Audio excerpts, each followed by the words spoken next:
واقعہ یہ ہے کہ مدینے سے جب آپ نکلے ہیں تو کسی جنگ کا کسی کو خیال، کسی کے حاشیہ خیال میں بھی نہیں تھا.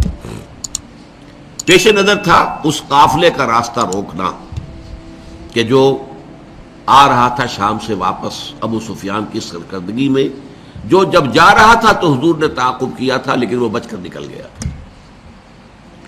اسی لیے کسی نے اہتمام نہیں کیا کہ وہ اسلحہ ساتھ لے. اندازہ تو کیجئے 313 افراد میں سے صرف 2 کے پاس تلواریں تھیں، اسلحہ بھی نہیں لیا. کیا کرنا ہے؟ قافلے کو جا کر جو ہے روکنا ہے، قافلے کو لوٹنا ہے کہہ لیجیے. لہذا کو کثیر تعداد جو بھی گئی ہے وہ اسی خیال سے نکلی ہے، اور اس میں کوئی بری بات نہیں ہے. باطل سے گویا کہ جنگ تو پہلے دن سے شروع ہو گئی تھی.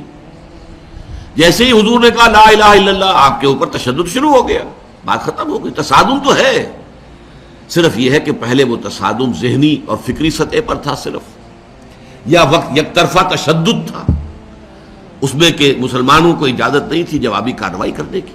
اب یہ تصادم 2 طرفہ ہے، اینٹ کا جواب پتھر سے دینے کا موقع آ گیا، مرحلہ آ گیا. اور اس انقلاب کی تکمیل کے لیے انگریزی میں ایک لفظ آتا ہے پش.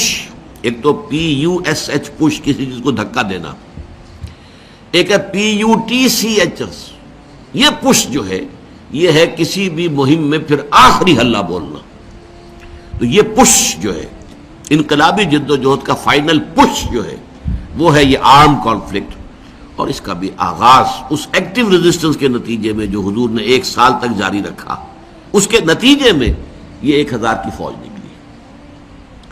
حضور جب اپنے 313 ساتھیوں کو لے کر تقریباً درمیان میں تھے مدینے اور بدر کے، وہاں حضور کو وحی کے ذریعے سے اللہ نے اطلاع دے دی کہ مکے سے ایک لشکر بھی چل چکا ہے، بڑا طاقتور لشکر.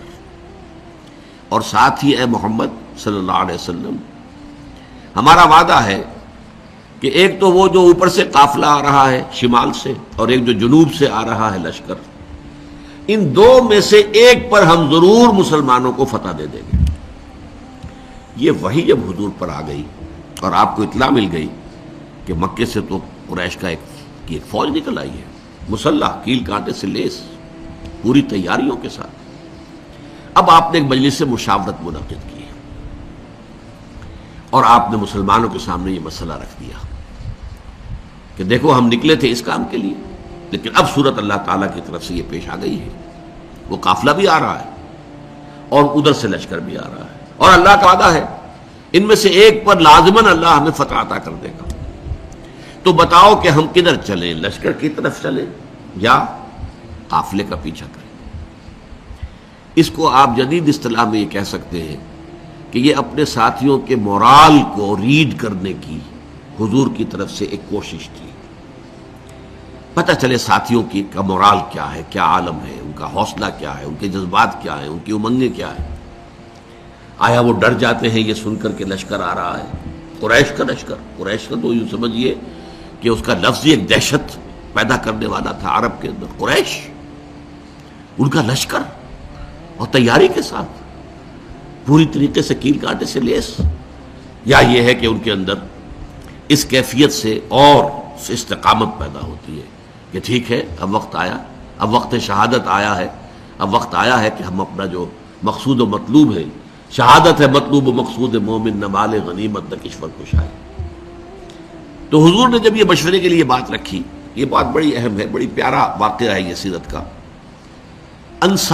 مہاجرین میں سے کئی افراد نے کھڑے ہو کر تقریریں کی بڑی جوشیلی. حضور جو حکم آپ کا ہو آپ بسم اللہ کریں، ہم تیار ہیں، ہر شے کے لیے تیار ہیں، فیصلہ آپ کو کرنا. حضرت ابو بکر نے تقریر کی رضی اللہ تعالی عنہ، لیکن حضور نے کوئی خاص اہمیت نہیں دی. حضرت عمر نے تقریر کی، اب بھی حضور نے کوئی خاص اہمیت نہیں دی. فرمایا بھائی دو مشورہ دو، آپ لوگ مشورہ دیجئے. پھر حضرت مقداد ابن الاسود نے جو تقریر کی ہے وہ بڑی پیاری ہے کہ حضور ہم موسیٰ کے ساتھی نہیں ہیں کہ جنہوں نے جنگ کے وقت کہہ دیا تھا کہ فَاذْهَبْ أَنْتَ وَرَبُّكَ فَقَاتِلَا إِنَّا هَاهُنَا قَاعِدُونَ، جاؤ موسیٰ تم اور تمہارا رب جا کر جنگ کرو، ہم تو یہیں بیٹھے، ہم جنگ نہیں کریں گے. ہم موسیٰ کے ساتھی نہیں ہیں، ہم محمد کے صحابی ہیں صلی اللہ علیہ وسلم. خدا کی قسم آپ بسم اللہ کریں، جو بھی قدم آپ اٹھائیں گے انشاءاللہ اللہ تعالی ہمارے ذریعے سے آپ کو آنکھوں کی ٹھنڈک عطا کرے گا۔ حضور ان کی بات کو بھی کوئی خاص اہمیت نہیں دے رہے، پھر فرما رہے اشیرونی، مجھے مشورہ دو بھائی۔ اب یہ بات جو ہے انصار کی سمجھ میں آ گئی کہ حضور کا روح سخن ہماری جانب ہے، کیونکہ انصار سے جو معاہدہ ہوا تھا بیعت عقبہ ثانیہ میں، وہ یہ تھا کہ اگر مدینے پر حملہ ہوگا تو ہم آپ کی حفاظت کریں گے اپنے اہل و عیال کی طرح۔ ابھی مدینے پر حملہ نہیں ہوا تھا، بلکہ حضور آگے بڑھ کر نکل آئے ہیں مدینے سے، اور جنگ مدینے سے باہر ہو رہی ہے۔ تو گویا کہ اسٹرکٹ سینس میں انصار پابند نہیں تھے اپنے اس معاہدے کی روح سے کہ حضور کا ساتھ دیں،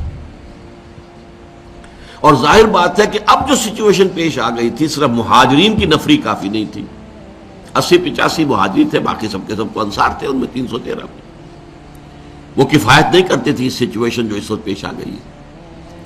لہذا حضور بار بار کہے ہیں تو سمجھ گئے۔ حضرت سعد بن عبادہ کھڑے ہوئے رضی اللہ تعالی عنہ، بڑی پیاری تقریر ہے ان کی یہ، کأنک تعنینا یا رسول اللہ، اے اللہ کے رسول شاید آپ کا روح سکون ہماری جانب ہے، فإنا آمنا بک وصدقناک، تو ہم تو آپ پر ایمان لا چکے ہیں۔ وہ بیعت عقبہ والی بات کو آپ بھول جائیے، جب اب ایمان لے آئے، اپنے آپ کو اللہ کا رسول اور نبی مانا ہے، تو ہمارے لیے آپشن کون سا ہے؟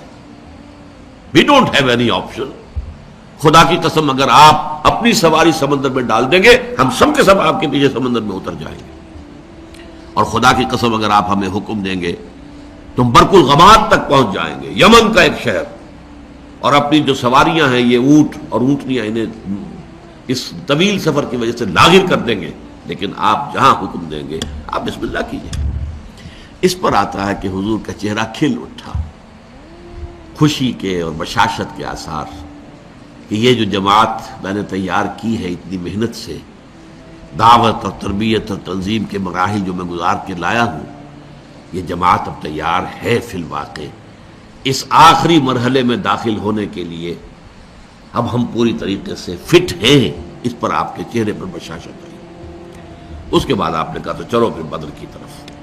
اب یہ میں آپ سے عرض کر چکا ہوں کہ وہ قافلہ تو بدر کی وادی میں داخل ہی نہیں ہوا، ابو سفیان اس کو لے کر پہاڑی سلسلے کے ادھر مغرب کی طرف سے ہوتے ہوئے ساحل سمندر کے ساتھ ساتھ لمبا سفر کر کے بچ کے نکل گئے۔ اور یہ جب جو لشکر آ گیا قریش کا، اور جب پڑاؤ ہے، صرف میں اس کے بھی 2 واقعات آپ کو سنا دوں، کہ جب پڑاؤ پڑا ہوا ہے تو وہاں اطلاع پہنچ گئی کہ قافلہ تو بچ کر نکل گیا، ابو سفیان کا پیغام آ گیا کہ میں قافلے کو بحفاظت لے کر مکے پہنچ گیا ہوں۔ اب یہاں سوال پیدا ہوا، پھر وہی ہاکس اینڈ ڈوز کا معاملہ۔ ڈوز نے یہ سوچا کہ اب خوریزی کاہے کے لیے، ہم تو نکلے تھے اپنے قافلے کی حفاظت کے لیے، قافلہ تو پہنچ گیا۔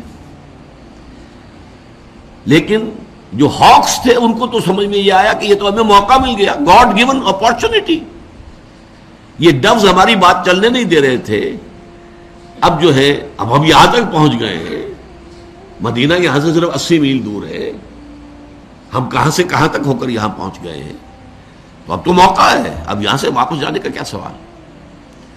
حضرت حکیم بن حزام رضی اللہ تعالی عنہ اس وقت تک ابھی ایمان نہیں لائے تھے، وہ گئے عتبہ کے پاس۔ کیا عتبہ؟ دیکھیے ہمارا جو قافلہ تھا وہ تو بچ کے جا چکا ہے، اب یہ خامخواہ کی خوریزی اور جنگ کاہے کے لیے؟ آپ کی حیثیت یہ ہے قریش کے ہاں کہ اگر آپ اس کو روکنا چاہیں تو جنگ اب بھی رک سکتی ہے۔ اس نے بھی کہا ٹھیک ہے، بات تو تمہاری صحیح ہے، اچھا چلو چلتے ہیں ابو جہل کے پاس، وہ he was the chief of the ہاکس۔ وہاں جا کر بات کی، اور وہ شخص جو تھا پھر اس نے پینترا بدلا، تانا دیا عتبہ کو۔ عتبہ کے بیٹے تھے حضرت حذیفہ رضی اللہ تعالی عنہ، جو ایمان لا چکے تھے، حضور کے ساتھ تھے۔ ہاں معلوم ہوتا ہے عتبہ بیٹے کو سامنے دیکھ کر تم پر بزدلی طاری ہو گئی ہے۔ اب یہ عرب کے لیے بہت بڑا طعنہ تھا۔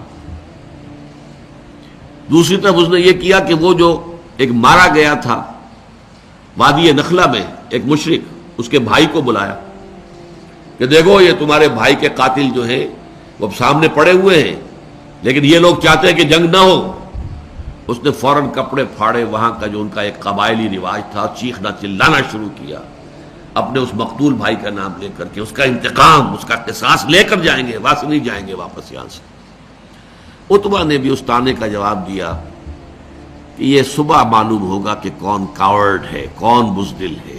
ظاہر بات ہے کہ عتبہ کو یہ بات کھا گئی، وہ چونکہ نسبتاً شریف النفس لوگوں میں سے تھا، یعنی عمر کے اعتبار سے بھی بزرگ، ویسے بھی تباہیں ہیں ہر ایک کی، جیسے کہ وہ شعر ہے کہ نہ ہر زن زنست و نہ ہر مرد مرد، خدا پنج انگوش یکساں نہ کر۔ نہ اہل ایمان میں سے سب ایک درجے کے تھے، برابر کے تھے، نہ کفار میں سب ایک درجے کے تھے۔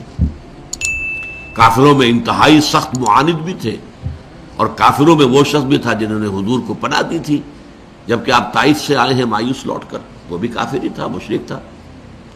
اور ظاہر بات ہے کہ ابو طالب بھی تو کفر ہی کی حالت میں دنیا سے گئے ہیں، لیکن حضور کی مدد کرتے رہے، آپ کو سہارا دیتے رہے۔ تو ہر طرح کے لوگ ہوتے ہیں، تو عتبہ در حقیقت ان میں سے شریف النفس لوگوں میں سے تھا، لیکن شریف آدمی کو پھر یہ تانا بھی کھا جاتا ہے بری طرح۔ تو اس نے کہا اچھا یہ تو کل صبح پھر فیصلہ ہوگا کہ بزدل کون ہے۔ نتیجہ یہ ہوا ہے کہ پھر اگلے دن سب سے پہلے عتبہ میدان میں آیا۔ یہ اس تانے کا نتیجہ، اپنے بھائی شیبہ بن ربیعہ کو بھی ساتھ لیا، اپنے بیٹے ولید بن عتبہ، حضرت حذیفہ کا چھوٹا بھائی۔ اب بڑا بھائی حضور کے ساتھ ہے، چھوٹا بھائی یہاں مقابلے میں آئی۔ یہ نکلے جیسے کہ پرانے زمانے میں رواج تھا، مبارزت، چیلنج کیا، آئے کوئی ہمارے مقابلے میں۔ ادھر سے 3 انصاری صحابی نکلے، انہوں نے پوچھا کون ہے آپ لوگ، ڈسکلوز یور آئیڈینٹی۔ انہوں نے بتایا ہم انصار میں سے ہیں۔ کہ نہیں نہیں، تم سے ہم جنگ کرنے آئے ہی نہیں ہیں، ہماری شان سے فروتر ہے کہ ہم یہ کاشتکاروں سے جنگ کریں۔ تانا دیا کہ مدینے کے لوگ تو کاشتکار لوگ ہیں، ہمارے مد مقابل بھیجو محمد صلی اللہ علیہ وسلم جو ہمارے قبلے کے ہو۔ حضور نے ان تینوں کو اشارہ کیا واپس آ جاؤ۔ اب حضرت حذیفہ نکلنے لگے باپ کے مقابلے کے لیے، حضور نے روک دیا۔ حضور کی شفقت و رحمت نے اسے گوارا نہ کیا کہ باپ بیٹے کے مقابلے میں آئے اور بیٹا باپ کے مقابلے میں آئے، لیکن پھر بہرحال 3 نکلے، حضرت حمزہ عتبہ کے مد مقابل، حضرت علی اور حضرت حارثہ ابن عبد المطلب۔ آپ یہ بن مطلب، عبد المطلب نہیں، یہ 3 قرشی نکلے۔ ہاں انہوں نے جب بتایا کہ ہاں ٹھیک ہے اب ہمارے مقابلہ جو ہے برابر کی چوٹ کا ہے۔ بہرحال نتیجہ کیا نکلا کہ تینوں کو واصل جہنم کیا، اگرچہ حضرت حارثہ جو تھے وہ بھی زخمی ہو گئے، تلوار کا وار ان کی ٹانگ پر پڑا، ٹانگ کٹ گئی تو گر گئے، لیکن پھر جس سے مقابلہ ہو رہا تھا حضرت علی نے اس کو بھی واصل جہنم کیا۔ یہ جو ہیں جو زخمی ہو گئے تھے یہ واپس جاتے ہوئے جبکہ بدر سے جا رہے تھے حضور فتح مند ہو کر مدینے کی طرف، تو درمیان میں ان کا انتقال ہو گیا۔ تو ان کے سمیت 14 صحابہ جو ہیں شہید ہوئے، جبکہ 70 قرشی کھیت رہے، واصل جہنم ہوئے۔ اور ان 14 میں سے کوئی بھی نمایاں شخص نہیں تھا بہت بڑا، اور وہ سارے کے سارے چوٹی کے لوگ تھے، تمام سرداران قریش، اور 70 کو قیدی بنا لیا۔ تو یہ گویا کہ اللہ تعالیٰ نے پھر اس کو سورہ انفال میں یوم الفرقان قرار دیا، یعنی ابو جہل کی بات کو الٹ کر کہ جو اس نے کہا تھا یہ یوم الفرقان ہوگا، واقعی یہ یوم الفرقان ثابت ہو گیا۔ اللہ کی مدد آئی، فرشتے بھی آئے، اس کی تفاصیل میں نہیں جا رہا، وہ آپ کتابوں میں پڑھ لیں گے۔ میں صرف اس کو واضح کرنا چاہتا تھا کہ غزوہ بدر کے بارے میں یہ خیال کہ یہ صرف ڈیفنس کے لیے تھا، یہ بات جو ہے ذہنوں سے نکال دیجئے۔ اس پروسیس آف ریولوشن کے حوالے سے یہ اصل میں ایکٹیو ریزسٹنس کا منطقی نتیجہ، آرم کانفلکٹ، اور اس ایکٹیو ریزسٹنس کو انیشیٹ کیا ہے محمد الرسول اللہ صلی اللہ علیہ وسلم نے۔ ابتدا آپ کی طرف سے ہوئی ہے، آپ نے چھاپا مار دستے بھیجنے شروع کیے، آپ نے ان کا اکنامک بلاکیٹ کیا، آپ نے ان کی پولیٹیکل آئسولیشن کی شکل اختیار کی، جس کے نتیجے میں میں اس کو تعبیر کیا کرتا ہوں کہ سانپ بل میں سے نکل آیا۔ سانپ کو مارنا ہو تو کیا کریں گے؟ تو بل میں گھسا ہوا ہے، تو آپ کو معلوم ہے نا، کوئی بین وین بجاتے ہیں کچھ تاکہ وہ کوئی باہر نکل آئے۔ اب پتہ نہیں وہ بین سے کچھ واقعی کوئی اثر ہوتا ہے یا نہیں ہوتا ہے، لیکن جو عام میں تو آپ کو سمجھانے کے لیے کہہ رہا ہوں۔ یہ قریش بیٹھے ہوئے تھے مکے میں، اور مکہ حرم ہے، وہاں خوریزی، اگر اللہ کا عذاب آتا کسی اس طرح کا جیسے کہ اس سے پہلی قوموں میں آ چکا تھا تو مکے پر آتا، معاذ اللہ ثم معاذ اللہ ثم معاذ اللہ، خوریزی ان کی وہاں ہوتی نہیں۔ اس سانپ کو تو نکالنا تھا، اس سانپ کو نکالنے کے لیے محمد الرسول اللہ صلی اللہ علیہ وسلم نے جو اقدام کیا، جو ایکٹیو ریزسٹنس کا جو پروسیس شروع کیا، اس کے نتیجے میں وہ 1000 کا لشکر نکل کر جو آیا ہے، وہ گویا کہ سانپ جو ہے وہ اپنے بل سے باہر آ گیا اور میدان بدر میں اس کا سر کچلا گیا۔